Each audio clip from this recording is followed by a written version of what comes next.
the Chief of Army Staff, Lieutenant General Tukur Buratai, has called on religious leaders to support the Nigerian Army in eradicating ideologies fueling insurgency in the country.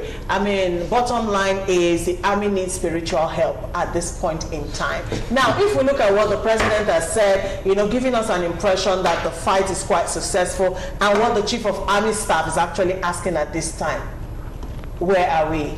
Who's jumping in first? I'm going to jump. Go ahead.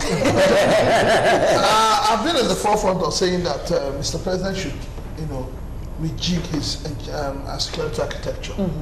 Something is wrong, fundamentally wrong with the security architecture.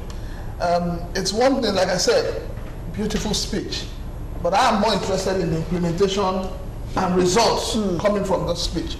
We have always heard Mr. President say, we have finished with Boko Haram. We have done this, we have done that, we have done that. But each time the Chief of Army Staff speaks, he also tells you that they are going through a lot of stress. So something is not being done well. What it means is that it's either those who are in charge of designing the warfare are not doing what they're supposed to do, or the soldiers themselves are not combatant ready.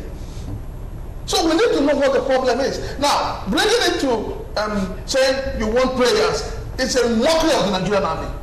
It's a mockery of what this country stands in terms of national security. It's a complete mockery. Because you have now said to Nigerians that, look, your life, your property is in the hands of God Almighty. You are on your own. This is a serious thing in the army. There was a spiritual warfare seminar organized by the army recently. So if the army had said to the religious institution, we want you people to tailor your preaching to this.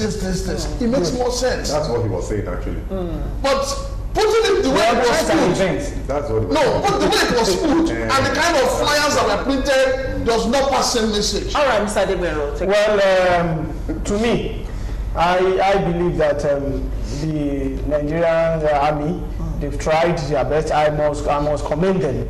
But a situation in which even the equipment to fight itself is not much enough, and the number of officers, even officers on the war front are complaining seriously. For some of us that have, some of them are friends, so they are complaining seriously, and they are telling us what we cannot even come on here and be saying, and this is a kind of thing. And another thing again is that by the time you have a security chiefs that are there for long, there is tendency to be complacent, there is tendency to feel comfortable, and Nigeria, in terms of security we've seen in the last 1 year, is not even smiling with the number of deaths, the number of banditry, But what is important there is that on the speech that was made by somebody on his behalf, and the event they organized, they wrote it on that brochure openly.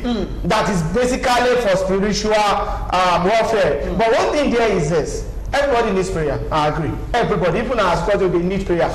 But by the time our army chief is coming out to tell us that he needs prayer on that, then it doesn't coherent with the post he's handling, because we know that we are talking about security, it's about intelligence gathering, it's about equipment, it's about logistics, it's about warfareism, it's about numbers. And that is the reason why Nigeria, federal government, especially President Muhammad Buhari, we need more soldiers, because all those soldiers that have been killed in the last 2-3 years, they were not replaced.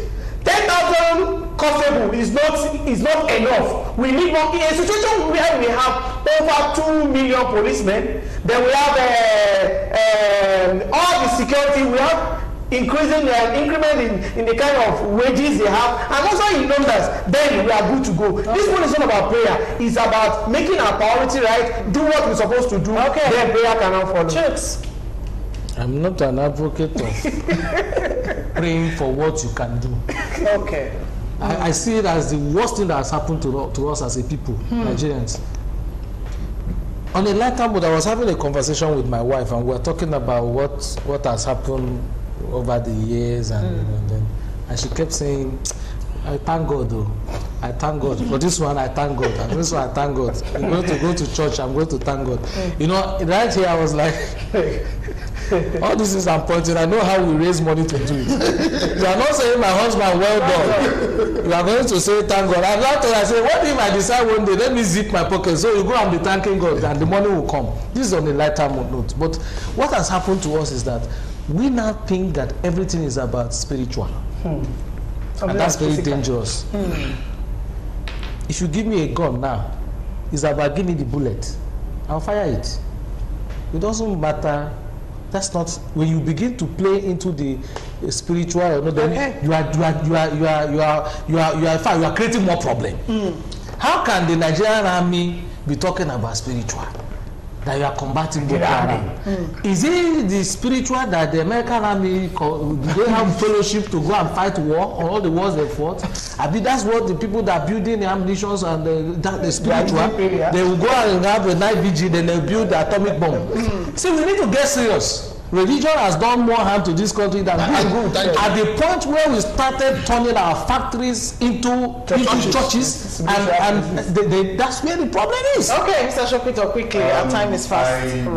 I have to insist that a lot of times your colleagues, I'm not a journalist, so you guys, your colleagues sometimes do us real harm. Because I think that the way they punch newspapers cast that headline was misleading.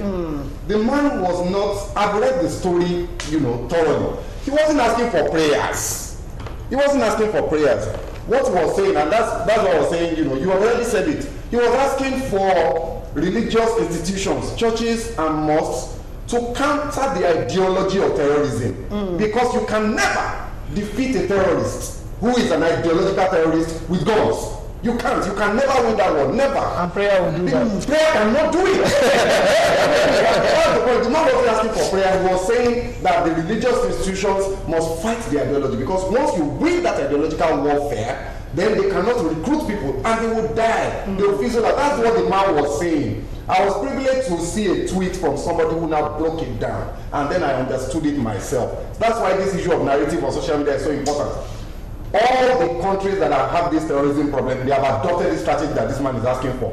Philippines, Indonesia, Pakistan, all of them have deliberately conscripted the religious institutions to take on the ideological side of the war. Okay. That's what the man was saying. Unfortunately, when I read the story, even the man himself sounded confused. Because he kept talking about spiritual thing. It's religion and ideology. He broke you up for that particular day. I had spiritual warfare. The program of events. That is time for warfare. Listen prayer. Listen prayer. Listen to what the man said. Listen to what the man said. Okay. All right. Our time is up. Meanwhile, I'd like to end with this one coming from John. John says, please, they don't need spiritual help. They need to be supplied food. Without food, they cannot do anything.